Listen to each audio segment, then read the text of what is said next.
চলুন শুরু করি আজকের গল্প। গল্পের শুরুতেই আমরা দেখি এক যুব দম্পতিদের, লিভ এবং টিমকে। তাদের সম্পর্ক যেন কিছু একটা ধীরে ধীরে গিলে খাচ্ছে।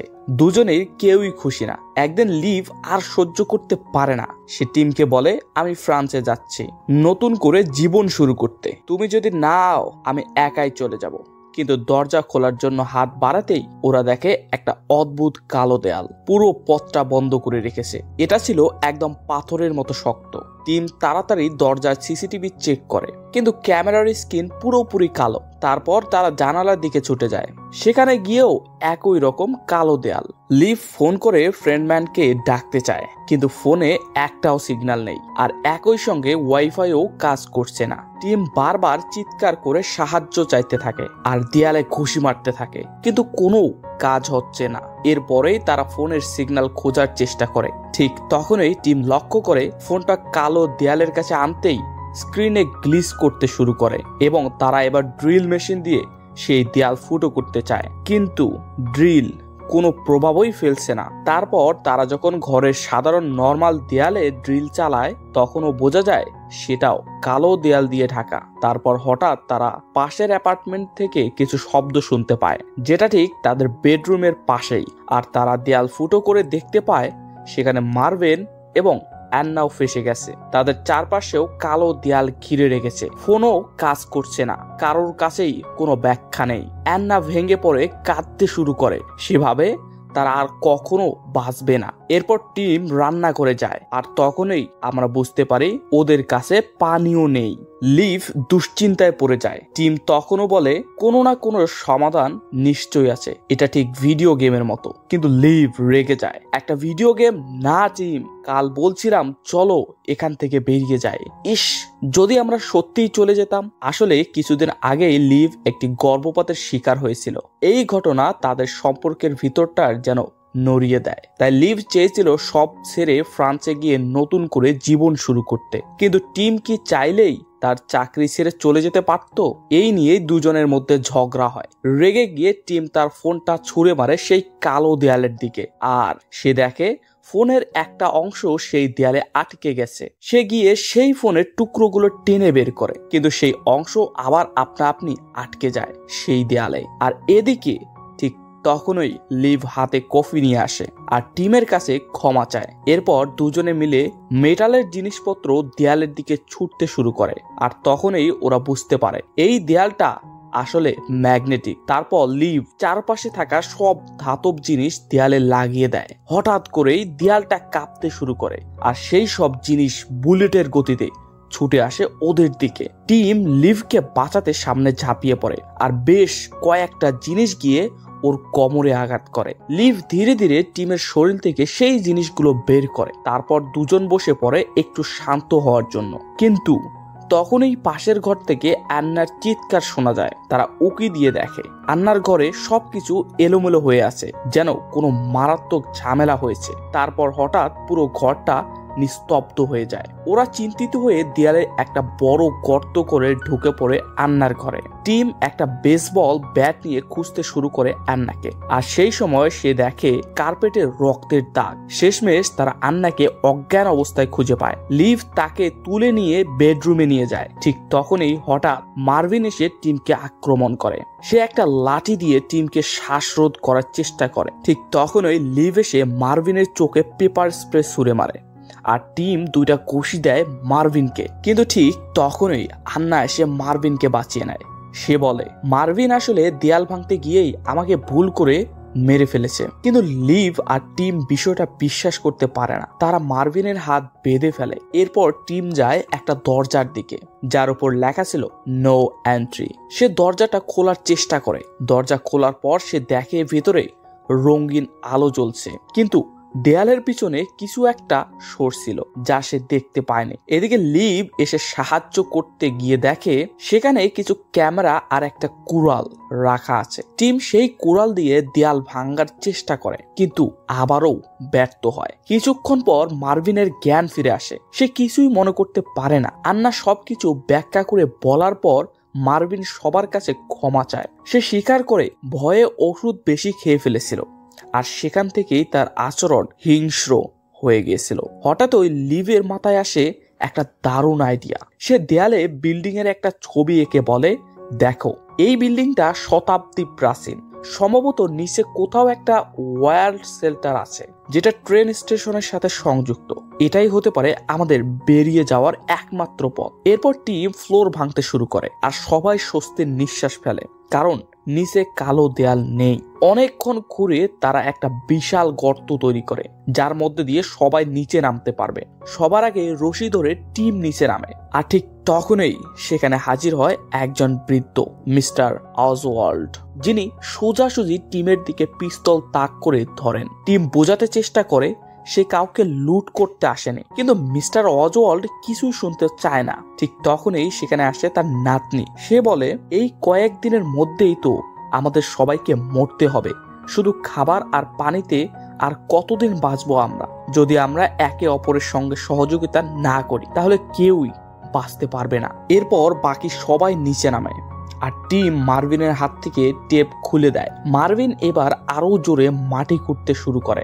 লিয়া তখন খুব হতাশ ছিল, কারণ ওর ফোন থেকে একটাও মেসেজ পাঠানো যাচ্ছিল না। লিয়া লিভকে বলে সে ভোর 4টায় বাথরুমে গিয়েছিল, আর তখনই প্রথম কালো দেয়ালটা চোখে পড়ে। টিম তখন স্মোক ডিটেক্টরের ভিতর কিছু একটা অদ্ভুত দেখতে পায়। সে সেটা খুলে দেখে ভিতরে একটা ক্যামেরা বসানো। সে গিয়ে মিস্টার অজওয়াল্ডকে জিজ্ঞেস করেন এটা কে লাগিয়েছিল। অজওয়াল্ড বলে, আমি কিছুই জানি না, এই স্মোক ডিটেক্টর গুলো ফ্রেডম্যান বসিয়েছিল।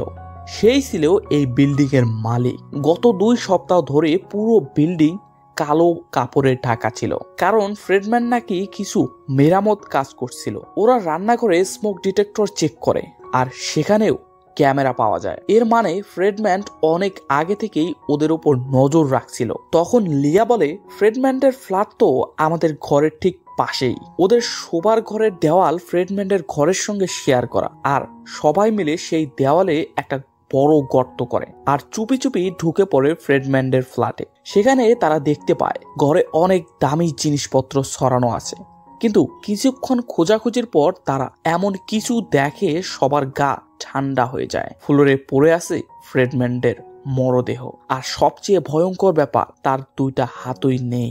এটা দেখে লিভ পুরোপুরি ভেঙে পড়ে। টিম তাকে শান্ত করার চেষ্টা করে, কিন্তু লিভ দৌড়ে চলে যায় ভেতরের দিকে। এরপর টিম ফ্রেডম্যানের ফোন খুঁজে পায়, আর সেখানেই সে দেখে একটা ছবি যার মধ্যে সেই ভয়ানক কালো দেয়াল দেখা যাচ্ছে। এরপর সবাই মিলে ফ্ল্যাটের ভিতর থেকে পরবর্তী দরজার দিকে এগিয়ে যায়। এরপর তারা খোঁজ শুরু করে আরো কোনো পথের। এবার সবাই মিলে মেজে করতে শুরু করে। টিম তখন মিস্টার অজওয়াল্ডকে জিজ্ঞেস করে, আপনি ফ্রেডম্যানের ফ্ল্যাট থেকে কোনো শব্দ শুনেছেন? অজওয়াল্ড ভীষণ অস্থির হয়ে বলে, না, কিছুই শুনিনি। এরপর সে চুপচাপ ঔষধ খাওয়া শুরু করে। এদিকে লিভ একটানা একটা পত্রিকা পড়ছিল। সে হঠাৎ করে বলে ওঠে, এইসব ঘটনার পিছনে কি হাবরের আগুনের ঘটনার কোনো যোগসূত্র আছে? গতকাল রাতে আমরা তো দেখলাম মোটা কালো ধোঁয়ার মেঘ ছড়িয়ে পড়েছে, আর 2টি হেলিকপ্টারও সেই দিকেই যাচ্ছিল। মনে হচ্ছিল বিশাল কোনো বিপর্যয় ঘটেছে। টিম তখন বলে, না না, সেটা তো সম্ভব না, হারবার তো এখান থেকে অনেক দূরে। ঠিক তখনই মেজের নিচে হঠাৎ একটা গর্ত তৈরি হয়, আর সেই গর্ত দিয়ে টিম, মার্ভিন আর অ্যানা সোজা নিচে পড়ে যায়। নিচে পড়ে টিম বেশ জখম হয়, তবুও সে বেঁচে থাকে। লিভ দৌড়ে সিঁড়ি দিয়ে নিচে নামে আর তাড়াতাড়ি গিয়ে টিমকে দেখে। উপরে থাকা অজওয়াল্ড পুরো ভয় পেয়ে যায়। সেভাবে নিচে নামলে তো আমিও আহত হতে পারি। কিন্তু লিয়া তখন বলে, তুমি না গেলে আমিও যাব না। সবাই মিলে মিস্টার অজওয়াল্ড আর তার অক্সিজেন ট্যাঙ্ক সহ নিচে নামার ব্যবস্থা করে। নিচে নেমে তারা একজন নতুন ব্যক্তিকে দেখে, ইউরি। সে ছিল এই ফ্ল্যাটের মালিক অ্যান্টনের বন্ধু। ইউরি জানায় অ্যান্টনের হার্ট অ্যাটাক হয়েছিল, সে মারা গেছে, আর এইসবই ঝামেলার পিছনে রয়েছে ওই চুম্বক আবদ্ধ দেয়াল। লিয়া তখন অ্যান্টোয়ানের ঘরে কিছু অদ্ভুত কাগজ দেখতে পায়। তাকে সন্দেহ হয় এই সব কিছুর পিছনে অ্যান্টনের কিছু গোপন তত্ত্ব থাকতে পারে। ইউরি বলে, হয়তো বাইরের দুনিয়ায় কিছু ভয়ঙ্কর হচ্ছে, আর সরকার আমাদের রক্ষা করতে এই কালো দেয়াল বসিয়েছে। তাই আমার মতে আমাদের ঘরে থাকাই উচিত। নিয়ম মানলেই বাঁচবো, কিন্তু কেউ তার কথা শোনে না। সবাই আবার মাটির নিচে খোঁড়াখুড়ি শুরু করে দেয়। এদিকে লিয়া সেই রহস্যময় কাগজগুলো ভালোভাবে পরীক্ষা করতে থাকে। ইউরি তখন চুপি চুপি সেই কাগজগুলো হাতের মুঠোয় নিয়ে চেপে পিষে ফেলে, কারণ সে জানতো এই কাগজগুলোর মধ্যে ছিল সবচেয়ে বড় গোপন তত্ত্ব। কিছু সময়ের মধ্যে তারা নিচের মেঝেও ভেঙে ফেলে আর পুরো দল চলে যায় বেসমেন্টে। ওরা একটা পুরনো দরজা খোলে, একটা সরু করিডর দিয়ে আরেকটি ঘরে ঢোকে, আর সেখানেই তারা দেখে একটা এক্সিট ডোর, কিন্তু সেটা ছিল পুরোপুরি সিল করে বন্ধ করে দেয়া। তাহলে কি ওটাই বাইরে যাওয়ার একমাত্র রাস্তা? আর ইউরি কেন গোপনে সব ধ্বংস করেছে? এক্সিট ডোরটা ছিল একটা পুরনো সিল করা দরজা। লিভ সেই সিল ভাঙলো আর দরজাটা খুলতেই সামনে দেখা গেল আবারও কালো দেয়াল। এই দৃশ্য দেখে মার্ভিন পুরোপুরি ভেঙে পড়ে। সে ক্ষিপ্ত হয়ে দেয়ালে পেটাতে শুরু করে, জোরে, বারবার। হঠাৎ মিস্টার অজওয়াল্ড তার বন্দুক বের করে মার্ভিনকে নিশানা করে বলল, শান্ত হও, না হলে গুলি করব। কিন্তু মার্ভিন নিজের নিয়ন্ত্রণ হারিয়ে ফেলে। সে অজওয়াল্ডের বন্দুক ছিনিয়ে নেয় আর একের পর এক গুলি ছুটতে থাকে কালো দেয়ালের দিকে। কিন্তু তখনই ঘটে অদ্ভুত কিছু। সব গুলি মাঝ আকাশে থেমে যায়। চৌম্বকীয় শক্তির কারণে বুলেটগুলো থেমে ঝুলে থাকে। টিম তখন তাড়াতাড়ি সবাইকে বলে, সবাই নিচে ঝাঁপাও, বুলেটগুলো আবার ফিরে আসবে। কারণ সে আগেই তার ফ্ল্যাটে এই ঘটনা ঘটতে দেখেছিল। কিন্তু অজওয়াল্ড বুড়ো মানুষ, সে ঠিক মতো ঝাঁপাতে পারেনি, আর সেই ভাসমান বুলেটগুলো ফিরে এসে তাকে বিদ্ধ করে দেয়। মিস্টার অজওয়াল্ডের মৃত্যু হয়। এই দৃশ্য দেখে লিয়া কান্নায় ভেঙে পড়ে। সে অজওয়াল্ডকে খুব ভালোবাসতো।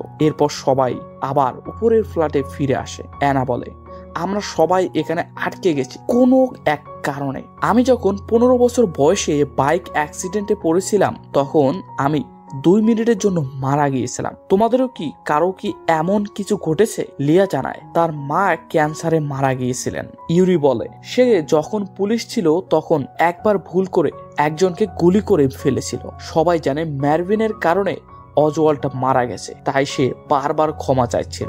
বাচ্চাদের নিয়ে কেউ কিছু বলতে চাইছিল না। কিন্তু লিভ এগিয়ে এসে জানায় সে একটা মিসক্যারেজে হারিয়েছে তার সন্তানকে। এরপর টিম রাগে অন্য ঘরে চলে যায়। লিভও তার পিছনে যায়। দুজনের মধ্যে শুরু হয় ভয়ানক ঝগড়া। লিভ বলে, আমরা সবাই মরতে যাচ্ছি, এখন আর কিছু এসে যায় না। টিম চিৎকার করে ওঠে, তুমি চাও আমি হঠাৎ করে চাকরি ছেড়ে দেই? লিভ গলায় কান্না চেপে বলে, মিস ক্যারেজের পর থেকে তুমি কখনো আমার সঙ্গে ঠিকভাবে কথা বলোনি। এটা কি আমার দোষ? আর যখনই আমি কিছু বলতে চাই তুমি তখন কম্পিউটারে ব্যস্ত।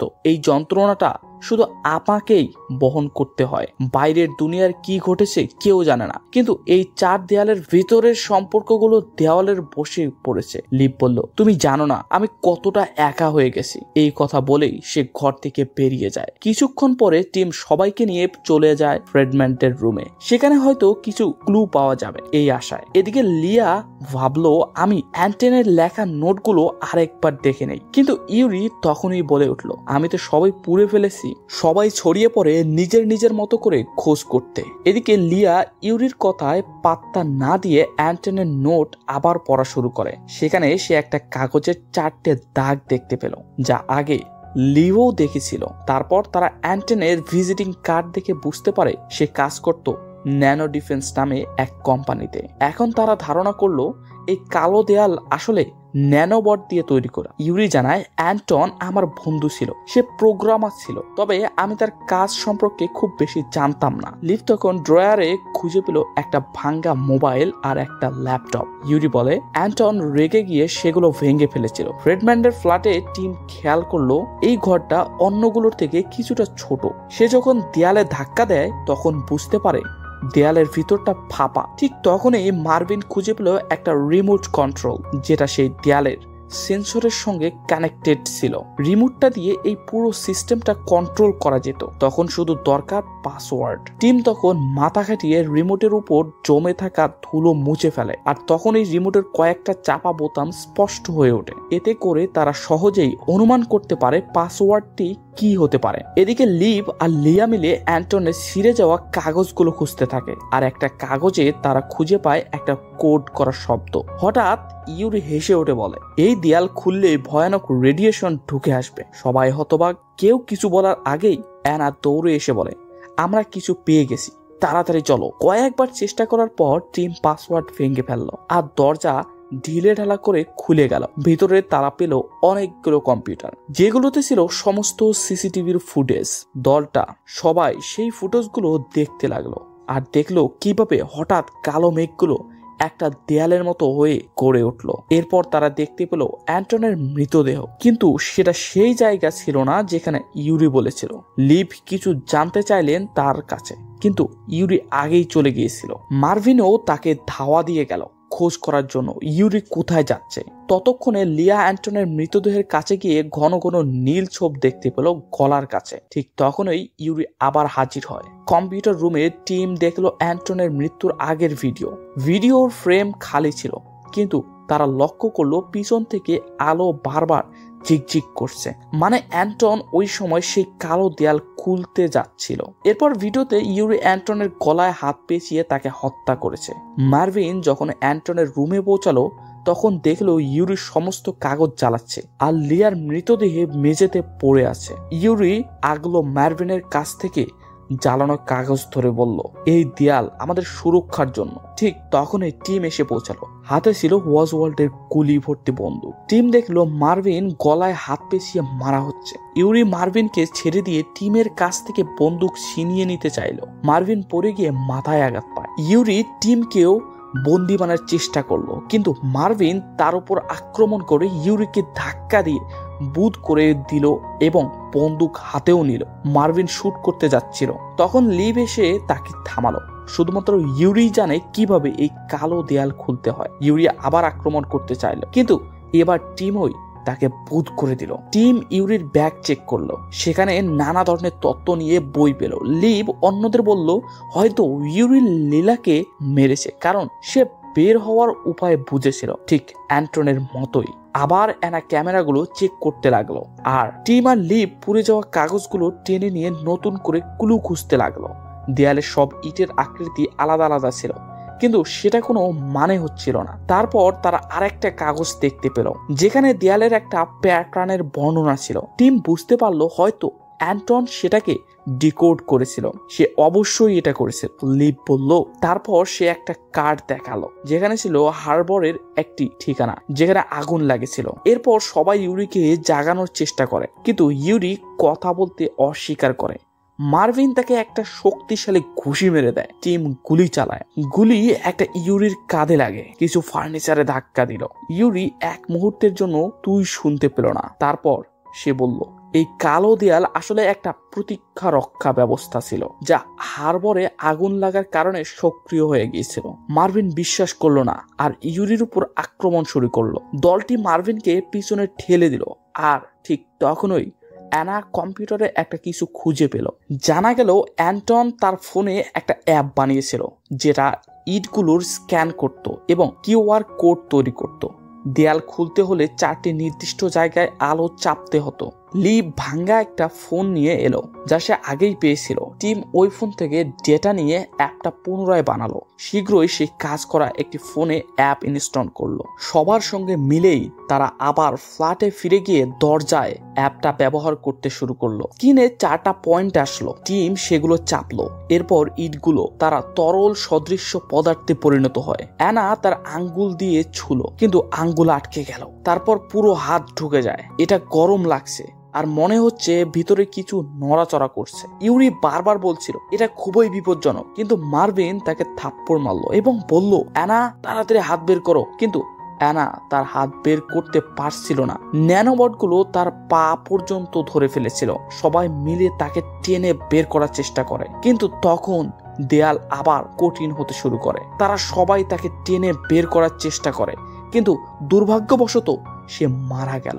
দেয়াল আবার সম্পূর্ণ কঠিন হয়ে গেল। মার্ভিন কাঁদতে কাঁদতে অ্যানার কাছে গেল, কিন্তু সে তখনই মারা গিয়েছিল। তার দেহের অর্ধেকই হারিয়ে গিয়েছে। এখন সবাই বুঝতে পারলো একই ঘটনা ফ্রিডম্যানের সাথেও ঘটেছে। ইউরি হেসে বলে, তোমরা এখান থেকে কখনোই বের হতে পারবে না। এরপর রেগে গিয়ে মার্ভিন তাকে গুলি করে। কিছু সময় পরে ইউরি মারা যায়। এইসব দেখার পর টিম লিভের কাছে ক্ষমা চাইলো, বলল, মিসক্যারেজের দিন আমার ভিতরে একটা কিছু ভেঙে গিয়েছিল, আর আমি জানি না সেটা কিভাবে মেরামত করব। তারপর তারা দুজন জড়িয়ে ধরে, তারা দুজনে একে অপরের প্রতি ভালোবাসা ব্যক্ত করলো। পরে টিম আবার অ্যাপটা ব্যবহার করে। সে ভাবলো হয়তো সে ভুল সিকোয়েন্স বাটনগুলো চাপছে। লিভ লক্ষ্য করলো প্রত্যেক বাটনে আলো ঝলকানোর সংখ্যা আলাদা ছিল, তাই তারা ভিডিও ফুটেজ দেখে ঠিক কোন ক্রমে অ্যান্টন বাটনগুলো চাপছিল তা খুঁজতে শুরু করলো। আচমকায় ইউরি হঠাৎ মাথায় আঘাত করলো টিমকে। এরপর সে লিভের দিকে ধাওয়া করলো। লিভ পিছিয়ে গিয়ে এক খালে পড়ে যায়। টিম ইউরিকে ঠেলে লিভকে রক্ষা করলো, আর তারপর টিমেও পড়ে গেল নিচে। এরপর টিম নিচতলায় ঝাঁপিয়ে পড়লো। তারা দুজনে বেসমেন্টের করিডোরে পেরিয়ে একটি ঘরে ঢুকলো এবং দরজা লক করে দিল। টিম দরজা ধরে রাখলো যাতে ইউরি ঢুকতে না পারে। লিভ অ্যাপ দিয়ে দেয়াল স্ক্যান করতে লাগলো। ঠিক তখনই ইউরি ঢুকে পড়লো এবং টিমের গলা চেপে ধরে। অবশেষে অ্যাপ কাজ করলো এবং ইটগুলো ধীরে ধীরে খুলতে শুরু করলো, কিন্তু টিম আর ইউরি এখনো লড়াই করছিল। টিম লিভকে বলল দ্রুত বেরিয়ে যেতে, কারণ দেয়াল আবার বন্ধ হতে চলেছে, কিন্তু লিভ শুনলো না। যখন ইউরি ছুরির কোপ দিচ্ছিল টিমের গায়ে, লিভ তার মাথায় আঘাত করে। এখন টিম আর লিভ দুজনেই শেষ দরজা পেরিয়ে বাইরে চলে যায়।